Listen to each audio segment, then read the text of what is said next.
ಬೀದಿ ಬೀದಿಯಲ್ಲಿ 25ರಿಂದ 35 ವರ್ಷದ ಹುಡುಗರುಗಳು ಖಾಲಿ ತಲೆ ಏನು ತುಂಬಿದ್ರು ತುಂಬಿಸ್ಕೊಳ್ಳುತ್ತೆ. ಎಲ್ಲರ ಸಜೆಷನ್ ತಗೋ, ಡಿಸಿಷನ್ ಹಿಂದೆ ಇರಬೇಕು. Because that is your life. ಯಾವಾಗ ನಮ್ಮಲ್ಲಿ ನಾವು ಇಂಡಿಯನ್ಸ್ ಅನ್ನೋ ಒಂದು ಪ್ಲ್ಯಾಟ್ಫಾರ್ಮ್ ಬರ್ತದೆ, ಅದನ್ನು ತಿಳ್ಕೊಂಡಾಗ ಮಾತ್ರ ಜಗತ್ತು ಈ ಖಡ್ಗಕ್ಕಿರದ ತಾಕತ್ತು ಸತ್ಯ ಎಂಬ ಖಡ್ಗಕ್ಕೆ ನೇರ ಇದೆ. ಕೃಷ್ಣನೂ ಆ ಕೆಲಸ ಮಾಡಿದ. ಯಾರೋ ಕೇಳು, ಕೃಷ್ಣ ಹಿಂಸೆ ಮಾಡಿದಾನೆ. ಎಲ್ಲಿ ಹಿಂಸೆ ಮಾಡಿದ್ದಾನೆ? ಅವನಿಗೆ ಬೇಜಾರಿತ್ತು. ಅಂಥ ಜ್ಞಾನಿ ದ್ರೋಣ, ಅಂಥ ಭೀಷ್ಮ ಮಹಾ ತಪಸ್ವಿ, ಅಂಥ ಮಹಾ ತಾಕತ್ತಿರೋ ಜ್ಞಾನಿ ವಿದುರ, ಇವರೆಲ್ಲರೂ ಕುರುಡುತನದ ಕುರುವಂಶದ ಉಪದೇಶವನ್ನು ಕೇಳಿ ಅಲ್ಲೇ ಬಂಧನದಲ್ಲಿ ಒಳಗೆ ಪಟ್ಟಿದ್ದಾರೆ. ಅವರನ್ನಲ್ಲಿಂದ ಆ ದೇಹವನ್ನು ಮುಕ್ತಗೊಳಿಸೋ ಮೂಲಕ ಅವರ ಸೋಲನ್ನು ಬಿಡುಗಡೆ ಮಾಡಬೇಕು ಅನ್ನೋ ಒಂದು ಕಂಪ್ಯಾಷನ್ ಕೃಷ್ಣನಲ್ಲಿತ್ತು. ಹೇಗೆ ರಾಮನಿಗೆ ತನ್ನ ದ್ವಾರಪಾಲಕರಾದ ಜಯ ವಿಜಯರು ರಾವಣ ಕುಂಭಕರ್ಣ ಆಗಿ ಹುಟ್ಟಿದ್ದಾರೆ, ಅವರನ್ನು ಮತ್ತೆ ಅವರ ಸ್ವಸ್ಥಾನಕ್ಕೆ ಸೇರಿಸಬೇಕು. ಅದಕ್ಕೆ ಅಡ್ಡಿಯಾಗಿರೋ ಈ ಪಾಪ ಶರೀರವನ್ನು ಶಸ್ತ್ರದ ಮೂಲಕ ಧರ್ಮಯುಕ್ತವಾಗಿ, ಅದಕ್ಕೆ ಧರ್ಮಯುದ್ಧ ಅಂದಿತ್ತು, ಧರ್ಮಯುಕ್ತವಾಗಿ ಬಿಡುಗಡೆಗೊಳಿಸೋದು. ಅದೊಂದು ಶಸ್ತ್ರಚಿಕಿತ್ಸೆ ಅಲ್ವಾ? ನಮ್ಮಲ್ಲಿ ಕ್ಯಾನ್ಸರ್ ಆದರೆ ಡಾಕ್ಟ್ರಿಗೆ ನಮ್ಮ ಮೇಲೆ ದ್ವೇಷ ಇರುತ್ತೆ. ಗೆಡ್ಡೆ ತೆಗೆದು ಅದನ್ನು ಉಳಿಸ್ಬೇಕು. ಗೆಡ್ಡೆ ತೆಗಿತಾ ನೋವಾಗುತ್ತೆ. ಅದಕ್ಕೆ ಅಡ್ಡಿ ಯಾವುದು ಉಳಿಲಿಕ್ಕೆ? ಆ ಗೆಡ್ಡೆ. ಅದನ್ನು ರಾಮಕೃಷ್ಣ ತೆಗೆದು ಅದು ಹೇಗೆ ಯುದ್ಧ ಆಗುತ್ತೆ? ಭಗವದ್ಗೀತೆಯನ್ನು ಹೇಗೆ ಹೇಳ್ತಾರೆ ಜನ? ಇಂಥದ್ದು ಉಗ್ರಗಾಮಿ ಗ್ರಂಥ. ನಾವು ಸ್ಪಷ್ಟ ತಿಳ್ಕೊಂಡಿಲ್ಲ. ಒಬ್ಬ ಡಾಕ್ಟ್ರು ಉಪದೇಶದ ಮೂಲಕ ಕೌನ್ಸಿಲಿಂಗ್ ಮಾಡಿ ಸರಿ ಮಾಡೋದು ಶುದ್ಧ ಹಿಂಸಾ ಮಾರ್ಗ. ಅವನೊಳಗಿರೋ ಕ್ಯಾನ್ಸರ್ ಸೆಲ್ಸನ್ನು ಉಪದೇಶದಿಂದ ತೆಗಿಲಿಕ್ಕಾಗಲ್ಲ. ಅದನ್ನು ಕಟ್ ಮಾಡಿ ನೋವಾಗದ ರೀತಿ ಹೊರಗೆ ತರೋದು ಒಂದು ಅರ್ಧ ಹಿಂಸಾ ಮಾರ್ಗ. ಆ ಕ್ಯಾನ್ಸರ್ ಸೆಲ್ಸನ್ನು ಯಾವ ಮುಲಾಜಿಲ್ಲದೆ ಕಿತ್ತ ಜೀವವನ್ನು ಸರಿ ಮಾಡಬೇಕು, ದೇಹವನ್ನು ಸರಿ ಮಾಡಬೇಕನ್ನ ಶಸ್ತ್ರಚಿಕಿತ್ಸೆ. ಹಾಗೆ ರಾವಣ ಅನ್ನೋ ಕೆಟ್ಟ ಶರೀರದಲ್ಲಿದ್ದ ಜಯ ವಿಜಯ, ರಾವಣ ಮತ್ತು ಕುಂಭಕರ್ಣನ ಕೆಟ್ಟ ಶರೀರದಲ್ಲಿ ಬಂಧಿಸಲ್ಪಟ್ಟ ಜಯ ವಿಜಯರನ್ನು ಬಿಡಿಸಲಿಕ್ಕೆ ಅವನ ನರಸಿಂಹಾವತಾರವು ಎತ್ತಿದ. ನಖದ ಮೂಲಕ ಬಿಡಿಸಿದ, ಬಾಣದ ಮೂಲಕ ರಾಮಾವತಾರದಲ್ಲಿ ಬಿಡಿಸಿದ, ಕೃಷ್ಣನ ಸುದರ್ಶನ ಚಕ್ರ ಅಥವಾ ಅರ್ಜುನನನ್ನು ನಿಮಿತ್ತ ಮಾಡಿ ಅಲ್ಲೂ ಬಾಣವನ್ನು ಯೂಸ್ ಮಾಡಿ ಬಿಡಿಸಿದ. ಸೊ ಭಗವಂತ ತನ್ನ ಜೀವರನ್ನು ಪವಿತ್ರ ಮಾಡಿ ಅವನ ಹಾಗೆ ಮೂಲ ಸಿದ್ಧಾಂತಕ್ಕೆ ತರಲಿಕ್ಕೆ ನಾನಾ ಪ್ರಯೋಗಗಳನ್ನು ಮಾಡಿದ್ದಾನೆ. ಅದಕ್ಕೆ ಧರ್ಮಯುದ್ಧ ಅಂದಿತ್ತು. ಇನ್ನೊಬ್ಬರ ಶೋಷಣೆ ಕೃಷ್ಣನೂ ಮಾಡಲಿಲ್ಲ, ರಾಮನೂ ಮಾಡಲಿಲ್ಲ, ಜೀಸಸ್ಸೂ ಮಾಡಲಿಲ್ಲ, ಯಾವ ಪ್ರವಾದಿಗಳೂ ಮಾಡಿಲ್ಲ, ಯಾವ ಧರ್ಮ ಅವತಾರಗಳೂ ಮಾಡಿಲ್ಲ. ನಾವು ಇಷ್ಟೂ ಕಾನ್ಸೆಪ್ಟನ್ನು ಸರಿ ತಿಳ್ಕೊಳ್ಳದಿದ್ದಾಗ ಯಾರ್ಯಾರು ಏನೇನೋ ಹೇಳ್ತಾರೆ ಅಂತ ಹೇಳಿ ಅದನ್ನು ಕೇಳಿಕೊಂಡು ಯೂತ್ಸ್ ಹಾಳಾಗ್ತಾ ಇದ್ದೀವಿ. ಅದಕ್ಕೆ ನಾವು ಹೇಳೋದು, ಈ ಶರೀರ ಭಾರತ ಆಗಬೇಕು. ಭಾರತ ಅಂದರೆ ಭಾವನೆಯಿಂದ ಕೂಡಿದ ರಥ ಆಗಬೇಕು. ಯಾವಾಗ ನಮ್ಮಲ್ಲಿ ನಾವು ಇಂಡಿಯನ್ಸ್ ಅನ್ನೋ ಒಂದು ಪ್ಲ್ಯಾಟ್ಫಾರ್ಮ್ ಬರ್ತದೋ, ಅಥವಾ ನಾವು ಭಾರತೀಯರು ಅಂತ ಮನುಷ್ಯತ್ವದ ಸಿದ್ಧಾಂತ ಬರುತ್ತೋ, ಅವಾಗ ನಮಗೆ ಈ ಯಾವ ಕನ್ಫ್ಯೂಷನ್ನು ಆಗೋದಿಲ್ಲ. ಇದನ್ನು ತಿಳ್ಕೊಂಡಾಗ ಮಾತ್ರ ಜಗತ್ತು ಶಾಂತ ಆಗುತ್ತೆ. ಬಿಟ್ಟರೆ ಇಲ್ಲ, ನೀವು ಈ ಬಾಂಬನ್ನು ನಿಲ್ಲಿಸ್ಲಿಕ್ಕಾಗಲ್ಲ. ನಿಮ್ಮ ಒಳಗೂ ಬಾಂಬ್ ಇದ್ದಾಗ ಹೊರಗೆ ಬಾಂಬ್ ಕ್ರಿಯೇಟ್ ಆಗಲೇಬೇಕು.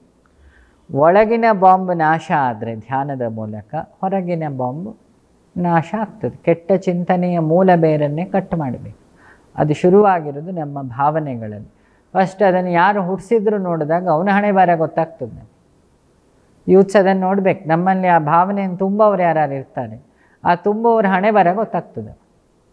ನೀವು ಇನ್ನೊಬ್ಬರನ್ನು ಕೊಂದರೆ ಏನೋ ಆಗುತ್ತೆ, ದೇವರ ಅನುಗ್ರಹ ಮಾಡ್ತಾನೆ. ಅದು ಹಿಂದೂ ಆಗಲಿ, ಮುಸ್ಲಿಮ್ ಆಗಲಿ, ಕ್ರಿಶ್ಚಿಯನ್ ಆಗಲಿ. ನಾನು ಕೇಳಿದ ಹೆತ್ತು ತಂದೆ ಮಕ್ಕಳನ್ನು ಕೊಲ್ಲು ಅಂತ ಯಾವತ್ತು ಹೇಳಲಿಕ್ಕೂ ಸಾಧ್ಯ ಇಲ್ಲ.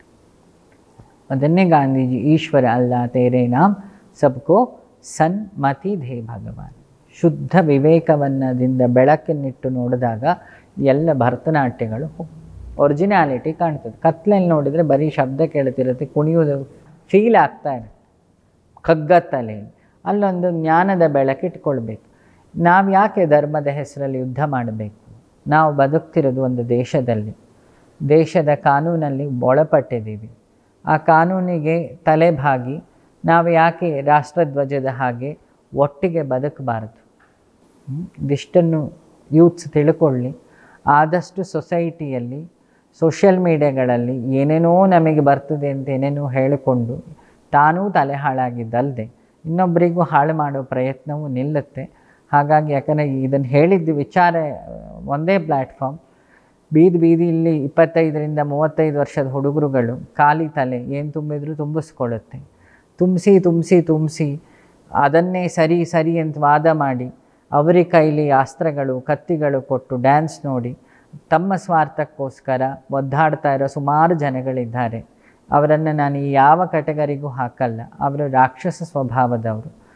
ಅದು ಯಾರೇ ಆಗಿರಲಿ ಇಂಥ ಉಪದೇಶಗಳನ್ನು ಮಾಡೋರು. ಯಾಕೆ ಲೋಕಕ್ಕೆ ಅಹಿತವನ್ನು ಬಯಸೋ ಕೆಲಸ.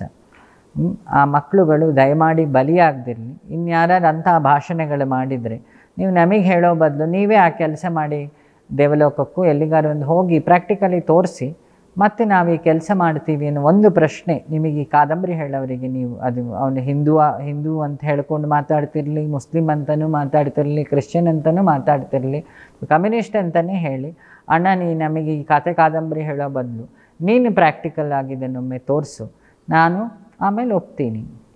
ಆವಾಗ ಅವನು ಬದಲಾಗ್ತಾನೆ. ಜ್ಞಾನದ ತಾಕತ್ತು, ಈ ಖಡ್ಗಕ್ಕಿರದ ತಾಕತ್ತು ಸತ್ಯ ಎಂಬ ಖಡ್ಗಕ್ಕೆ ನೇರ ಇದೆ. ಅದಕ್ಕೆ ನಮ್ಮ ಭಾಷೆಯಲ್ಲಿ ನಾವೊಂದು ಲಾಜಿಕ್ ಬಂದಿತ್ತು, go with fact not with factorial. ಎಲ್ಲರ ಸಜೆಷನ್ ತಗೋ, ಡಿಸಿಷನ್ ಹಿಂದೆ ಇರಬೇಕು. Because that is your life. You have to fulfil your desire in a correct manner. ಅದನ್ನು ಜೀವನ ಅಂತ. ಜೀವದ ನಡೆ ಜೀವನ, ಜೀವ ಪ್ಲಸ್ ನ ಜೀವನ. ಸೊ ಅದು ಸತ್ ಜೀವನ ಆದಾಗ ಸತ್ಯದ ಆಧಾರದ ಮೇಲೆ ನಡೆದ ಜೀವನ.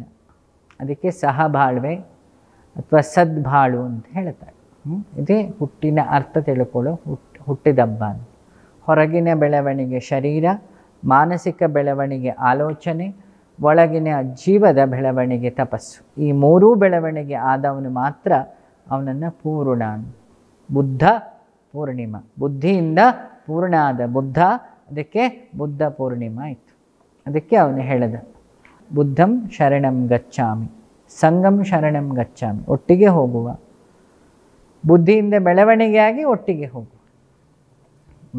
ಹಾಗಾಗಿ ಬುದ್ಧಿಗೆ ಶರಣಾಗು, ಮನಸ್ಸಿನ ಭಾವನೆಗೆ ಶರಣಾಗಬೇಡ, ಬುದ್ಧಿಗೆ ಶರಣಾಗು. ಒಟ್ಟಿಗೆ ಸಂಘ, ಮ್ಯಾಸಿವ್ ಪವರ್ ಇಟ್ಕೊಂಡು ಅದಕ್ಕೆ ಶರಣಾಗಿ. ಕಲಿಯುಗದಲ್ಲಿ ವ್ಯಾಸರೇ ಹೇಳಿದ್ದಾರೆ, ಕಲವು ಸಂಘ. ಕಲಿಯುಗದಲ್ಲಿ ಸಹಬಾಳ್ವೆ ಅದರ ಫಿಲಾಸಫಿಯೇ ಅದು. ಸೊ ಅದನ್ನು ಮೊದಲು ಅರ್ಥ ಮಾಡಿಕೊಂಡಾಗ ನಮ್ಮ ಅನಾಹುತ ಹೋಗಿ ಜೀವನ ಭಾಗವತ ಆಗುತ್ತೆ ಅನ್ನೋದು ಇವತ್ತಿನ ನನ್ನ ಅನುಭವ. ಇದು ಯಾವ ಪುಸ್ತಕ ಬದನೆಕಾಯಲ್ಲ, ನನ್ನ ಅನುಭವ ಸಿದ್ಧಾಂತವನ್ನು ನಾವು ಹೇಳಿದ್ದೀವಿ. ಹಾಗಾಗಿ ಇದನ್ನು ತಗೊಳ್ಬೋದು. ಕೃಷ್ಣ ಹೇಳಿದಾಗ ಯಥಾ ಇಚ್ಛಸಿ ತಥಾ ಕುರು. ನನ್ನ ಆಲೋಚನೆಗಳನ್ನು ನಮ್ಮ ಮಾಧ್ಯಮದ ಮೂಲಕ ನಾನು ನನ್ನ ಆಲೋಚನೆಯನ್ನು ಜನರಲ್ಲಿ ಹಂಚಿಕೊಂಡಿದ್ದೀನಿ. ಇದರ ಮೂಲ ಉದ್ದೇಶ ಒಂದು ಸತ್ಯವನ್ನು ತಿಳ್ಕೊಳ್ಬೇಕು, ಇನ್ನೊಂದು ತಿಳ್ಕೊಂಡು ನಾವು ಸೊಸೈಟಿಯಲ್ಲಿ ಬದುಕಿದಾಗ ಸಹಿಷ್ಣುತೆ ಉತ್ಪತ್ತಿಯಾಗುತ್ತೆ ಅನ್ನೋದು, ಹ್ಯುಮ್ಯಾನಿಟಿ ನಿಲ್ಲುತ್ತೆ.